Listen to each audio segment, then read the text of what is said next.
Vamos então aqui continuar o nosso estudo. Nós paramos quando Paulo estava começando um discurso, né? Estava começando a falar.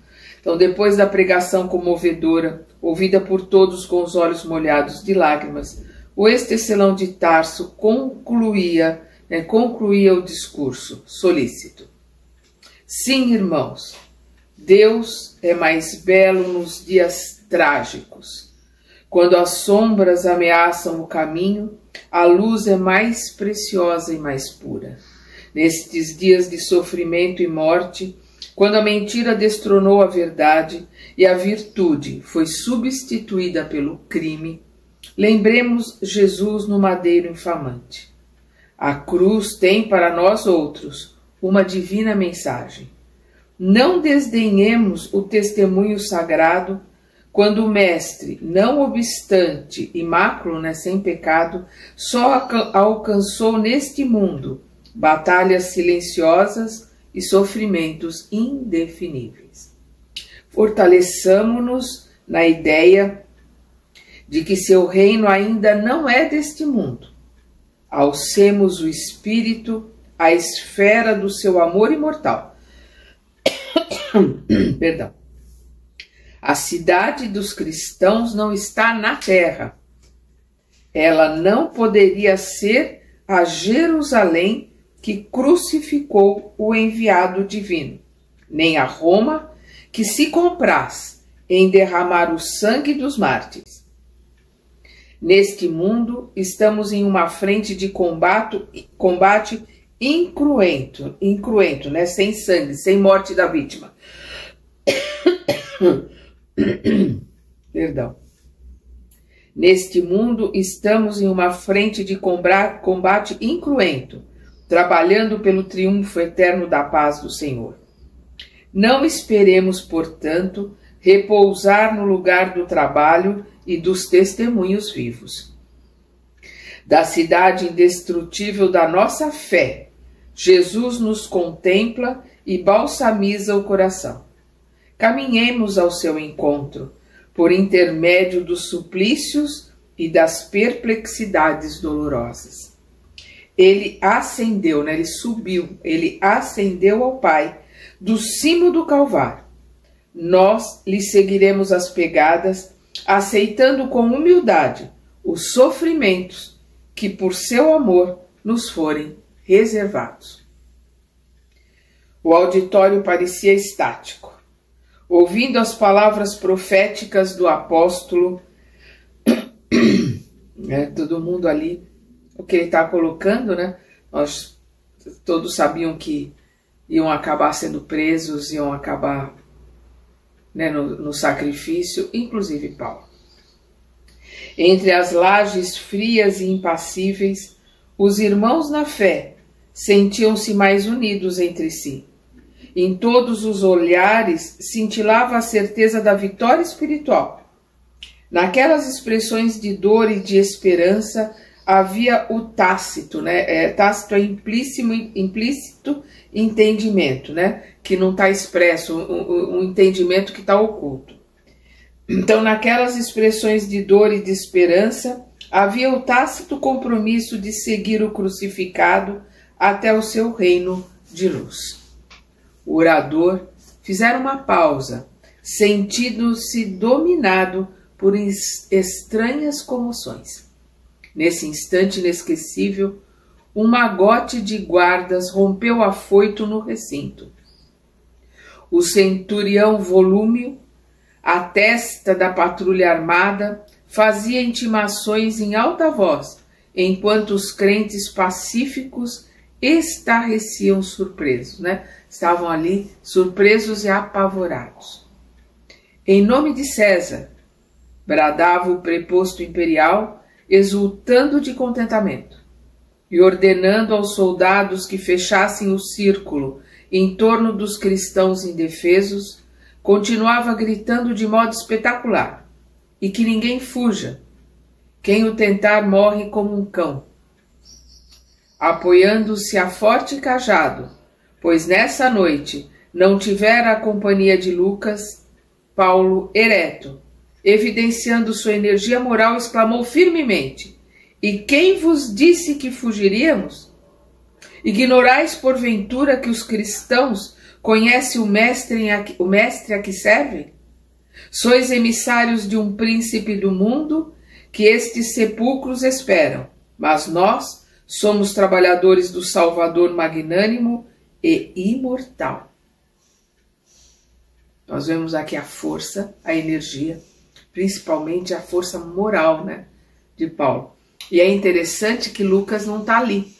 A gente sabe que Lucas tem um trabalho, Lucas vai escrever Atos dos Apóstolos, Lucas vai escrever o Evangelho de Lucas, Lucas é novo também. Então a gente vê que Lucas foi poupado nessa prisão, né? Volúmio fitou-o surpreso. Quem seria aquele velho cheio de energia e combatividade? Apesar da admiração que lhe inspirava, o centurião manifestou seu desagrado em um sorriso de ironia. Medindo o ex-rabino de alto a baixo, com olhar de profundo desprezo, acrescentou: Atentem bem no que aqui dizem e fazem. E depois de uma gargalhada, dirigiu-se a Paulo com insolência. Como ousas afrontar a autoridade de Augusto? Né? Augusto é rei, né? Augusto, César, são sinônimos de rei, né? Imperador. Devem existir, de fato, diferenças singulares entre o imperador e o crucificado de Jerusalém. Não sei onde estaria seu poder de salvação para deixar suas vítimas ao abandono no fundo dos cárceres ou nos postes do martírio. Estas palavras eram pontilhadas de mordaz ironia, mas o apóstolo respondeu com a mesma nobreza de convicção. Enganai-vos, centurião, as diferenças são apreciáveis. É que vós obedeceis a um infeliz e odiento perseguidor, e nós trabalhamos por um Salvador que ama e perdoa. Os administradores romanos, impensadamente, poderão inventar crueldades, mas Jesus nunca cessará de nutrir a fonte das bênçãos. A coragem, né, e a força, né, de Paulo ali colocando, com educação, mas colocando, né, os pingos nos is em relação ao imperador, a Nero. A resposta produzira grande sensação no auditório. Os cristãos pareciam mais calmos e confiantes. Os soldados não ocultavam a enorme impressão que os dominava. O centurião, embora reconhecesse o desassombro, né, a falta de medo daquele espírito varonil, não queria parecer fraco aos olhos dos subalternos e exclamou irritado: Vamos, Lucílio, 3 bastonadas neste velho atrevido. O nomeado, né, Lucílio, o nomeado avançou para o apóstolo impassível. Ante a admiração silenciosa dos presentes, o bastão zuniu no ar, bateu em cheio no rosto do apóstolo, que nem por isso se alterou. As 3 pancadas foram rápidas. No entanto, um filete de sangue lhe escorria da face dilacerada. O ex-rabino, a quem haviam tomado o cajado de apoio, mantinha-se de pé com certa dificuldade, mas sem trair o bom ânimo que lhe caracterizava a alma enérgica. Fixou os verdugos com firmeza e sentenciou: Não podeis ferir senão o corpo. Podereis amarrar-me de pés e mãos, quebrar-me a cabeça, mas as minhas convicções são intangíveis, inacessíveis aos vossos processos de perseguição. Diante de tanta serenidade, Volúmio quase recuou aterrado. Não podia compreender aquela energia moral que se lhe deparava aos olhos cheios de espanto. Começava a acreditar que os cristãos, desprotegidos e anônimos, retinham um poder que a sua inteligência não lograva atingir. Impressionando-se com semelhante resistência, organizou à pressa as filas dos pobres perseguidos que, humildes, obedeciam sem vacilar. O velho apóstolo tarcense, Paulo, tomou lugar entre os prisioneiros sem trair o mínimo gesto de enfado ou rebeldia. Observando atentamente a conduta dos guardas, exclamou, quando se deslocava o bloco de vítimas e verdugos ao primeiro contato com o relento frio da madrugada: exigimos o máximo respeito para com as mulheres e crianças. E a gente vê uma ordem aqui, uma colocação, a postura, a força moral de um espírito como o de Paulo. Não só ali tranquilizando os cristãos, mas dominando com a sua força moral, impondo a sua força moral àqueles homens, infelizmente ali numa situação de ignorância, de ignorância. Ninguém ousou responder à observação articulada em tom grave de advertência. O próprio Volúmio parecia obedecer inconscientemente às admoestações daquele homem de fé poderosa e invencível. O grupo marchou em silêncio, atravessando as estradas desertas, chegando à prisão Mamertina. Essa prisão ela é do lado do fórum, do Fórum Romano, ali no Palatino. Hoje, onde era essa prisão Mamertina, é uma igreja. Então o grupo marchou em silêncio. Perdão.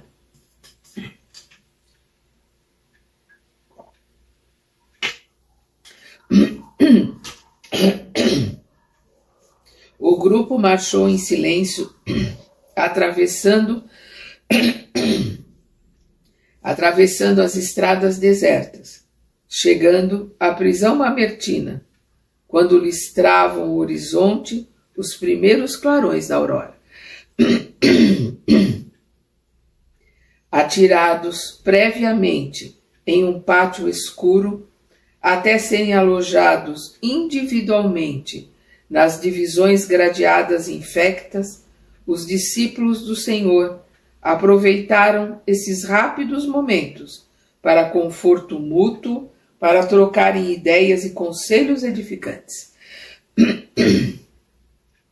Paulo de Tarso, todavia, não descansou. Solicitou audiência ao administrador da prisão, prerrogativa conferida ao seu título de cidadania romana, sendo prestes atendido. Expôs sua doutrina sem rebuços, sem fingimentos, e impressionando a autoridade com seu verbo fluente e sedutor, encareceu as providências atinentes ao seu caso, pedindo a presença de vários amigos, como Acácio Domícios. Vamos lembrar que Acácio Domícios é aquele cego, que estava cego, e Paulo curou, o Acácio Domícios, e outros, para deporem no que concerne, naquilo que é referente à sua conduta e antecedentes honestos. O administrador vacilava na resolução a tomar. Tinha ordens terminantes de recolher ao cárcere todos os componentes de assembleias que se filiassem à crença perseguida e execrada. No entanto, as determinações de ordem superior continham certas restrições, no sentido de preservar de algum modo os melhores, os melhores eram as pessoas de condição humilde, sem qualquer título de dignidade social, para preservar os mais simples, os mais humildes, aos quais a corte oferecia recursos de liberdade caso prestassem juramento a Júpiter, abjurando Cristo Jesus. Examinando os títulos de Paulo e conhecendo por meio de seus informes verbais as prestigiosas relações de que podia dispor nos círculos romanos, o chefe da prisão mamertina resolveu consultar a Cássio Domínios sobre as providências cabíveis no caso. É a Cássio Domícios, né? Sobre as providências cabíveis no caso. Chamado ao estudo da questão, o amigo do apóstolo compareceu solícito, procurando falar com o prisioneiro, depois de longa entrevista com o diretor da prisão. Domícios explicou ao benfeitor que a situação era muito grave, que o prefeito dos pretorianos, né, quem é o prefeito dos pretorianos? Tigellinus, estava investido de plenos poderes para dirigir a campanha como melhor entendesse, que toda a prudência era indispensável e que, como último recurso, só restava um apelo à magnanimidade do imperador, perante quem o apóstolo devia comparecer para defender-se pessoalmente, caso fosse deferida a petição apresentada a César naquele mesmo dia. Ouvindo essas ponderações, o ex-rabino recordou que uma noite, em meio à tempestade, entre a Grécia e a ilha de Malta, ouvira a voz profética de um mensageiro de Jesus, que lhe anunciava o comparecimento perante César, sem esclarecer os motivos do evento. Então ele está lembrando aqui, né? Ele teve uma visão, vamos lembrar lá, né? No meio da tempestade, antes dele chegar em Malta, antes deles serem socorridos, que ele se apresentaria a César. E agora, né, o Domícios está pedindo ali uma audiência com César, e se fosse aceito, ele falaria diretamente com César. E como já fora previsto antes, ele sabe que ele vai falar com César. Não seria aquele o momento previsto? Milhares de irmãos estavam presos ou em extrema desolação. Acusados de incendiários, não haviam encontrado uma voz firme e resoluta que lhes advogasse a causa com o preciso desassombro, ou seja, quem advogasse a causa, quem os defendesse, sem medo, né? Desassombra sem medo. Percebia em Acácio, né? Acácio Domícios, né? Percebia em Acácio a preocupação pela sua liberdade, mas por trás das insinuações delicadas havia um convite discreto para que ocultasse a sua fé perante o imperador, na hipótese de ser admitido à real entrevista. Então, ali veladamente, delicadamente, o Acácio Domícios está colocando para ele que ele, na frente do imperador, ele não falasse da sua fé, ou seja, que ele abjurasse de Jesus, que aí ele seria libertado. É isso que ele, muito discretamente, né, com medo ali de levar uma bronca de ofender Paulo, mas deixou nas entrelinhas que seria o único jeito de Paulo ser libertado, seria não falando da sua fé, ou abjurando Jesus, né?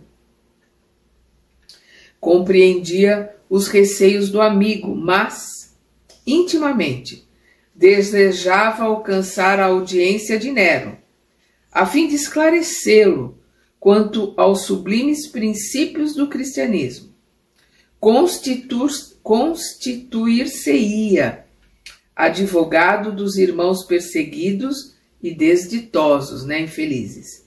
Afrontaria de face a tirania ovante, né, a tirania triunfante, clamaria pela retificação do seu ato injusto. Se fosse novamente preso, voltaria ao cárcere com a consciência edificada no cumprimento de um sagrado dever. Ele defenderia ali, né, os cristãos na presença de Nero, e se ele voltasse para o cárcere não tinha problema. Ele estava ali cumprindo o seu dever. Vamos lembrar que para eles, para todos os cristãos, era uma honra, né? Era uma forma de mostrar o seu amor a Jesus, era uma honra morrer por ele, por Jesus. Depois de rápida meditação sobre a conveniência do recurso que lhe parecia providencial, insistiu com Domícios para que o patrocinasse com os empenhos ao seu alcance.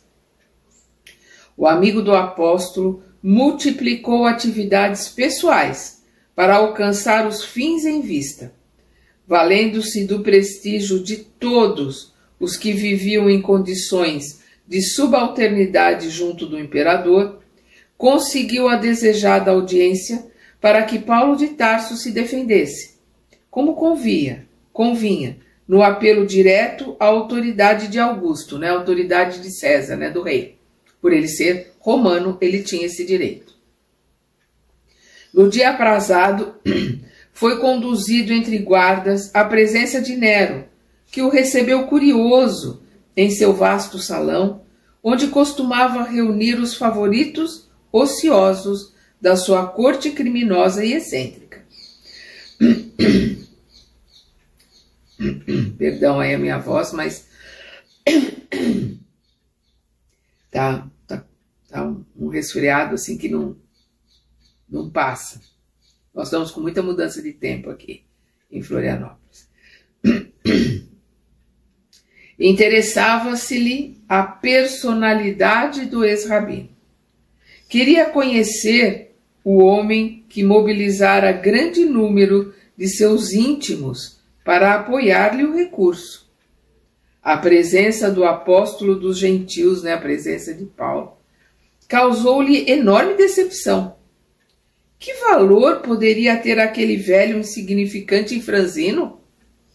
Ao lado de tigelinos e de outros conselheiros perversos, fixou ironicamente a figura de Paulo.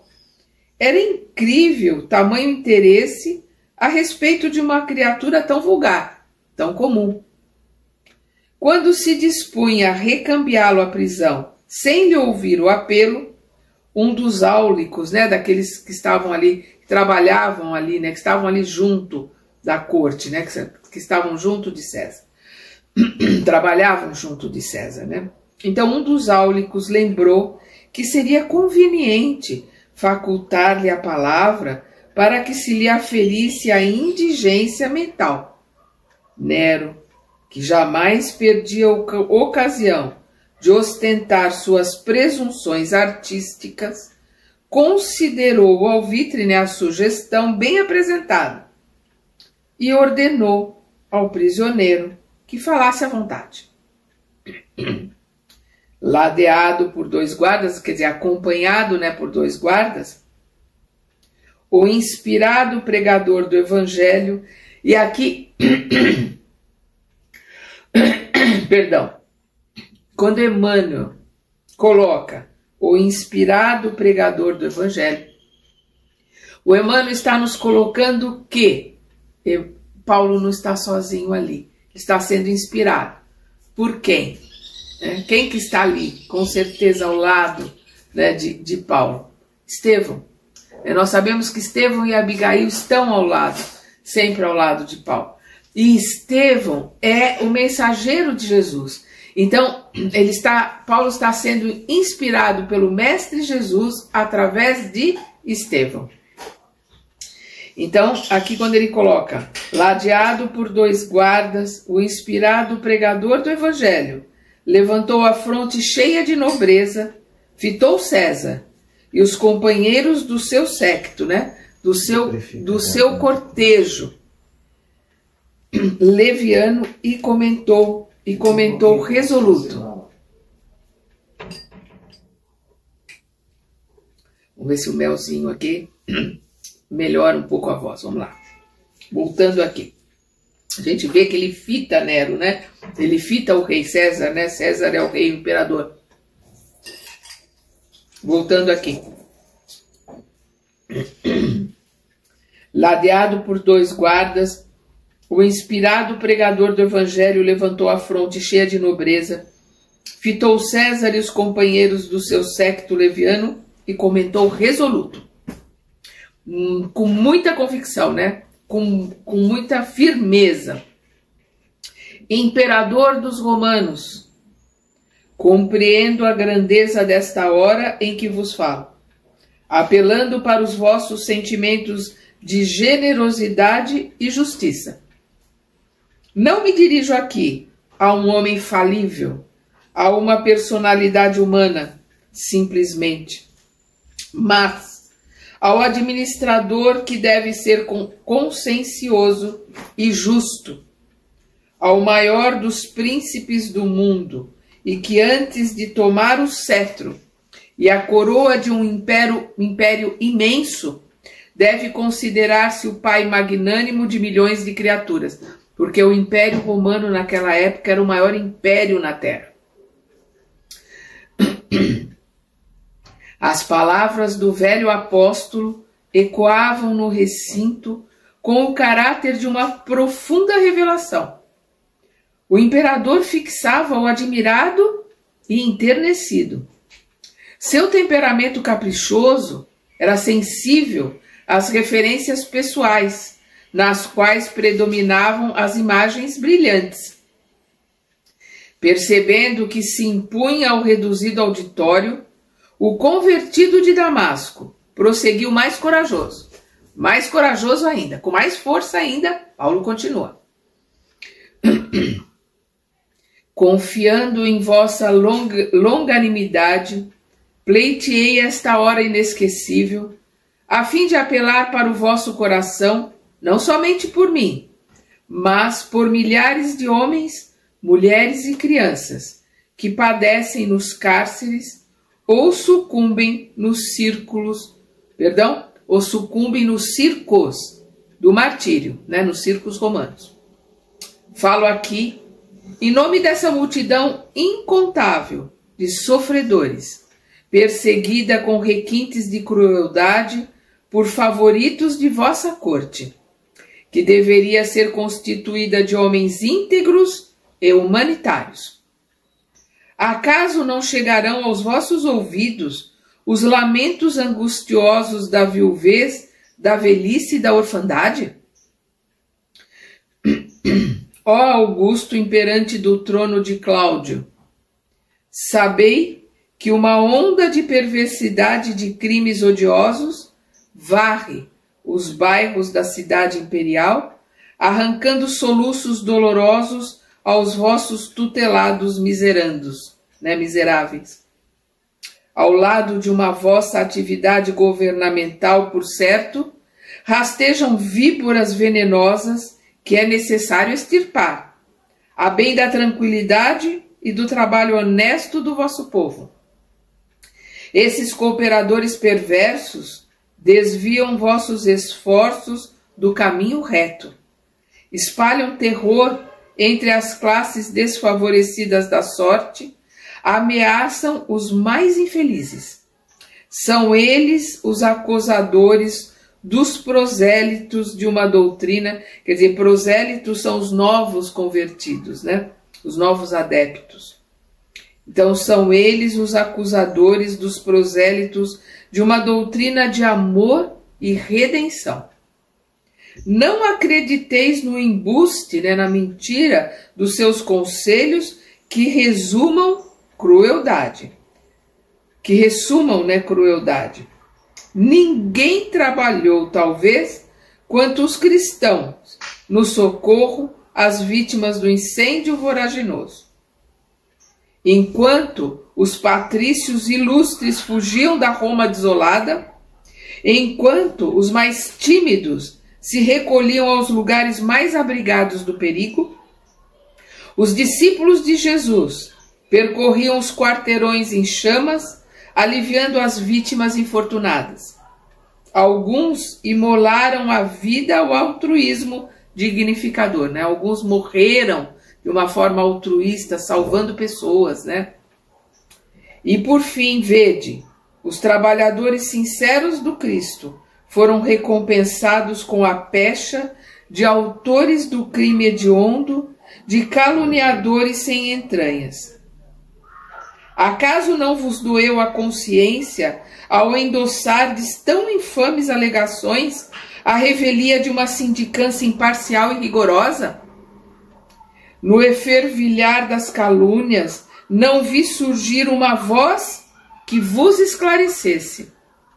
Admito que participais certamente de tão trágicas ilusões, porque não creio no desvirtuamento da vossa autoridade reservada às melhores resoluções em favor do império. Aqui o Paulo, com uma cultura e com uma sabedoria, tá dando, como a gente diz, uma no cravo, né? E uma na ferradura.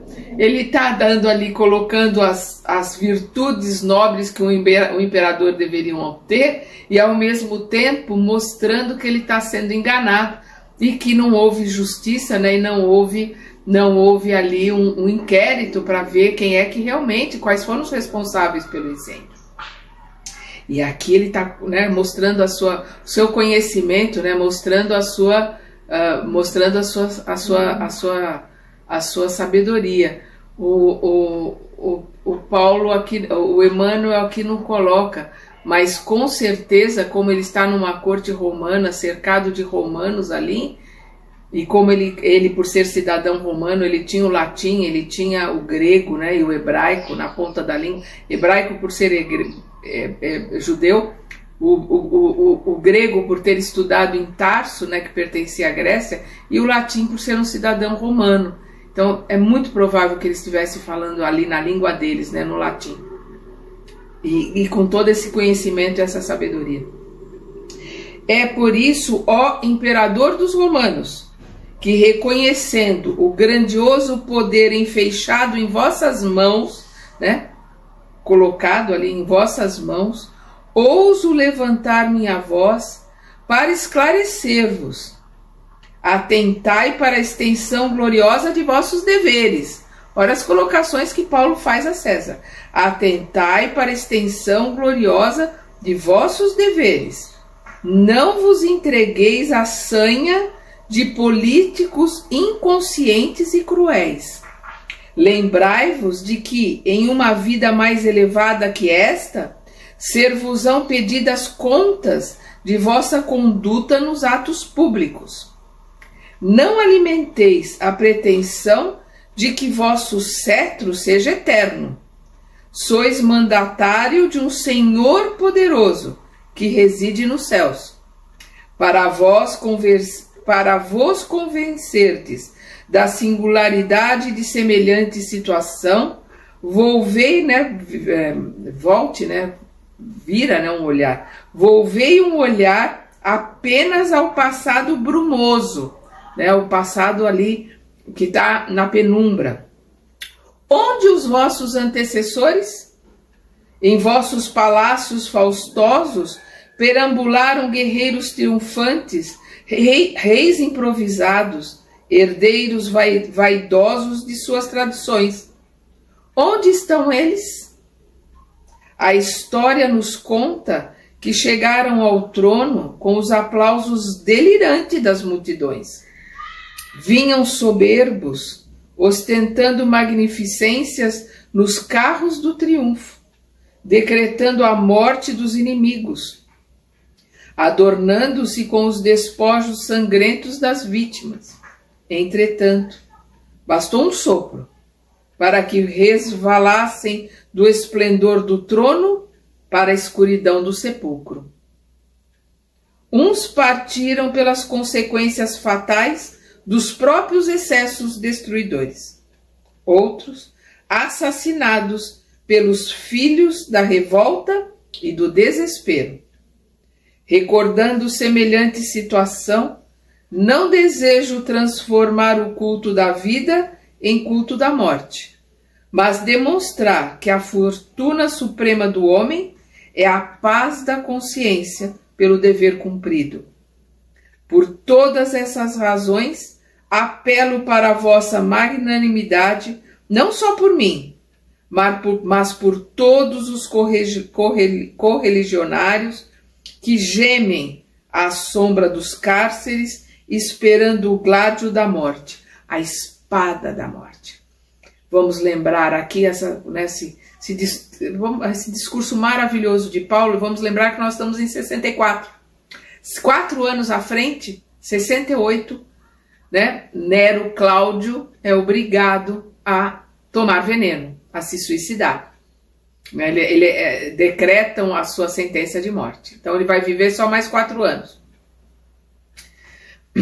Observando-se longa pausa no verbo eloquente do orador, podia-se ver a estranha sensação que a sua palavra havia causado. Nero estava lívido, estava pálido. Tigelinos, profundamente irritado, procurava um recurso para insinuar-se com alguma observação menos digna a respeito do postulante, né, do palestrante.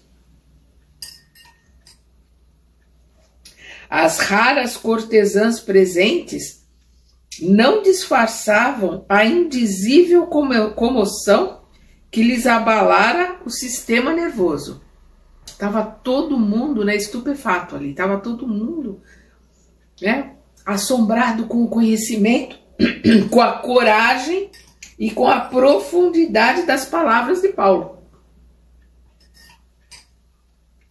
Os amigos do prefeito dos pretorianos, né, que é o Tigelinos, mostravam-se indignados, rubros de cólera. Depois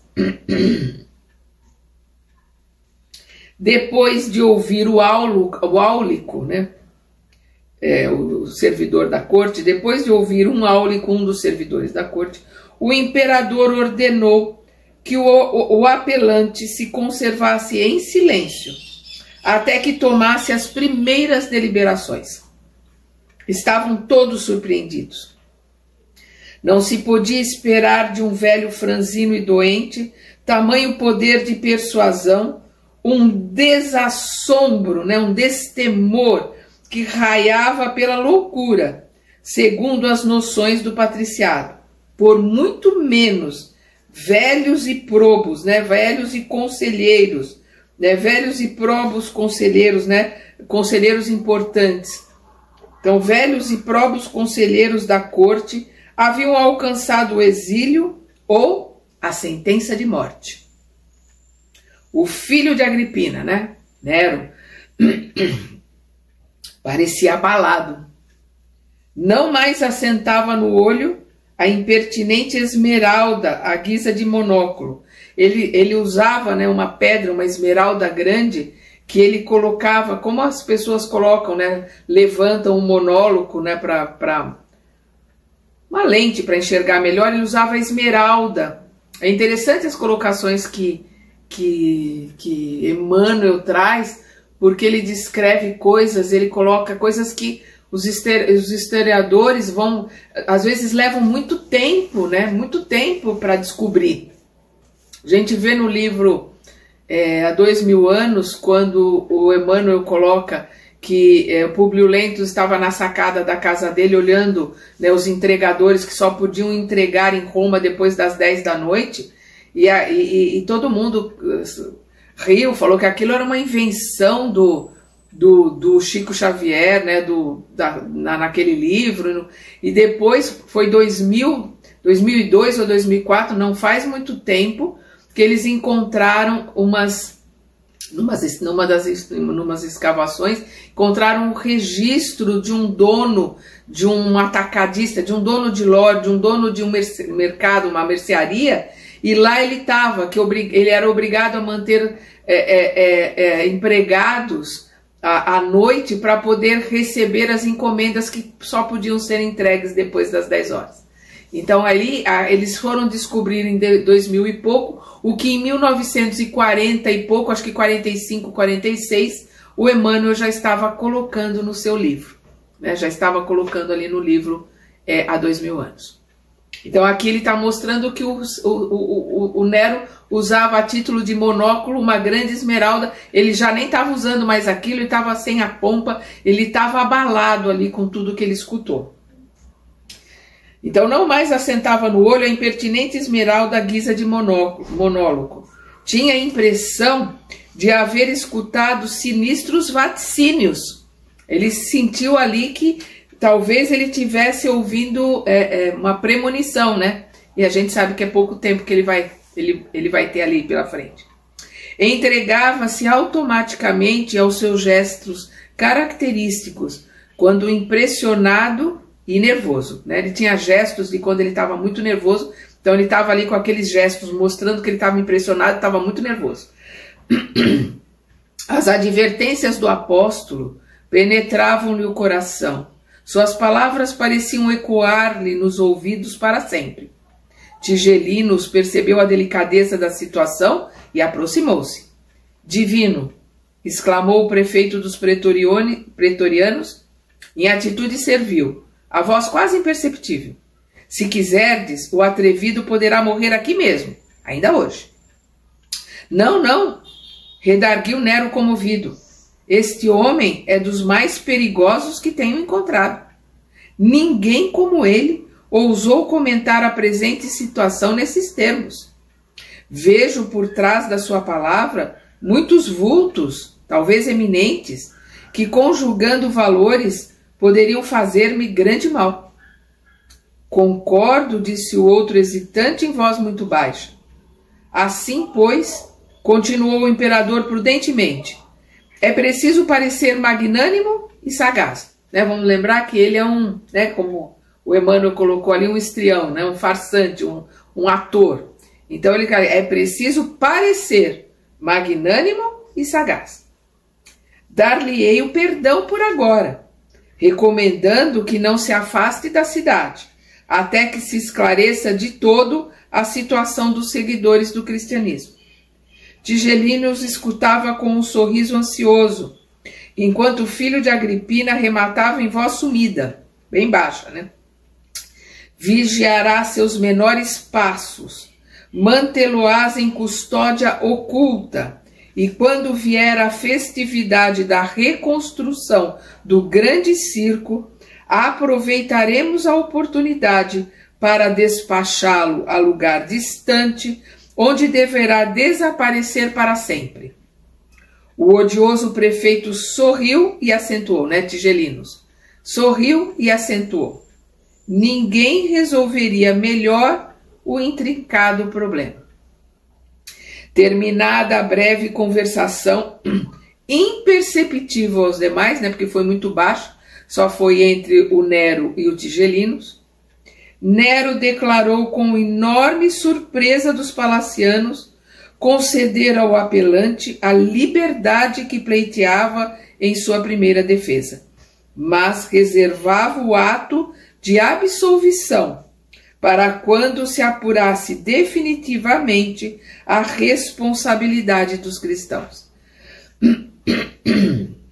Dessarte, né, quer dizer, desse modo, o defensor do cristianismo poderia permanecer em Roma à vontade, submetendo-se, contudo, ao compromisso de não se ausentar da sede do império,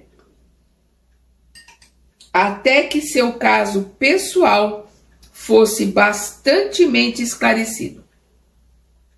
O prefeito dos pretorianos, né, o Tigelinos, lavrou a sentença em pergaminho. Paulo de Tarso, por sua vez, estava confortado e radiante. O caviloso, né, o espertalhão monarca pareceu-lhe menos mal, digno de amizade e reconhecimento. Né, o teatro ali do Nero enganou Paulo, né? Achou que ele fosse digno de amizade e reconhecimento. Sentia-se possuído de grande alegria, por isso que os resultados da sua primeira defesa eram de molde a proporcionar nova esperança aos seus irmãos na fé. Paulo retornou ao cárcere, ficando o administrador notificado das últimas disposições a seu respeito. Só então lhe deram liberdade. Assaz, esperançado, quer dizer, muito esperançado, procurou os amigos, mas por toda a parte soava desoladoras notícias. A maioria dos colaboradores mais íntimos e prestimosos havia desaparecido, presos ou mortos. Muitos haviam debandado, temerosos do extremo sacrifício. Por fim, sempre teve a satisfação de reencontrar Lucas. O piedoso médico informou-o dos acontecimentos dolorosos e trágicos que se repetiam diariamente. Ignorando que um guarda o seguia de longe para lhe situar a nova residência, Paulo, acompanhado do amigo, atingiu uma casa pobre, nas proximidades da Porta Capena. Porta Capena é uma, né, das portas ali, uma das entradas de Roma, né? Necessitando repousar e fortalecer o corpo debilitado, o velho pregador procurou 2 generosos irmãos que o receberam com imensa alegria. Trata-se de Lino e Cláudia, dedicados servidores de Jesus. O apóstolo dos gentios instalou-se no lar pobre, com a obrigação de comparecer à prisão mamertina de 3 em 3 dias, até que se aclarasse a situação de modo definitivo.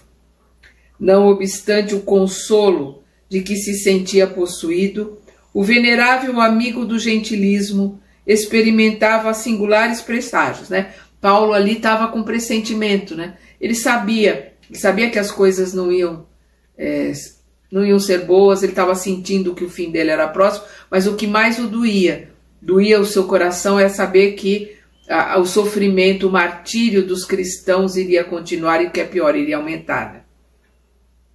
Surpreendia-se a refletir no coroamento da carreira apostólica como se nada mais lhe restasse senão morrer por Jesus. Combatia tais pensamentos no propósito de continuar propugnando, quer dizer,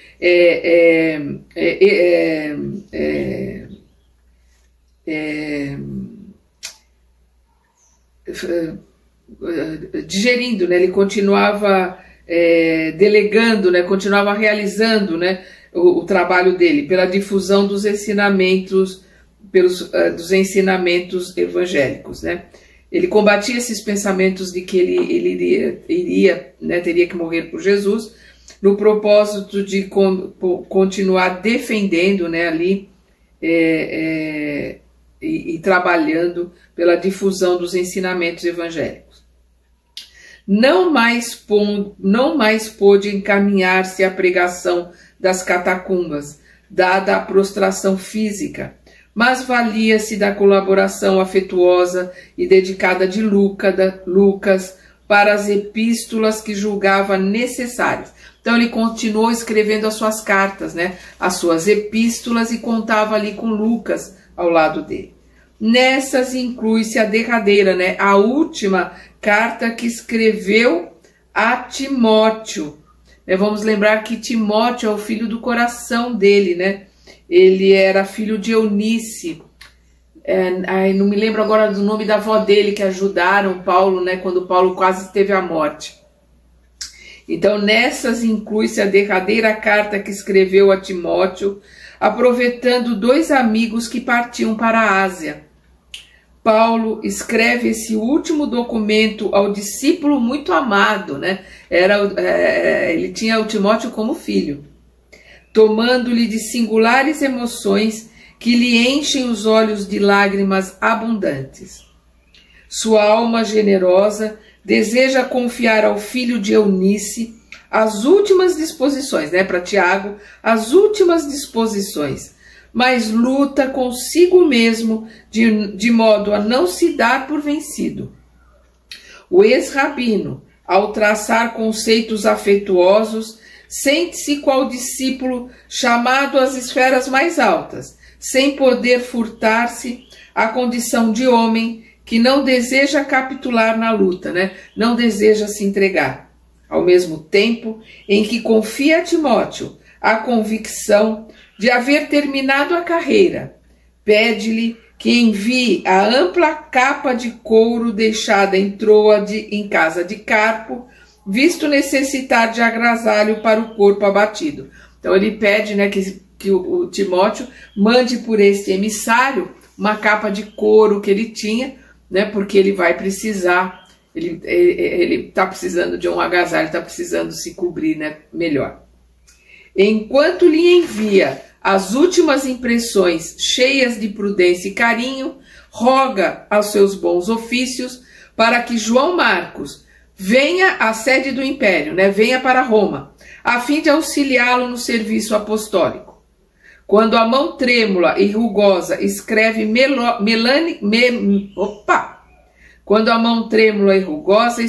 melancolicamente, abre aspas, só Lucas está comigo, fecha aspas, o convertido de Damasco interrompe-se para chorar sobre os pergaminhos.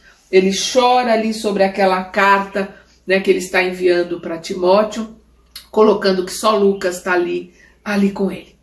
Nós vamos parar por aqui e continuamos no nosso próximo e último capítulo, né? No nosso próximo estudo, nós terminaremos a obra. Até lá!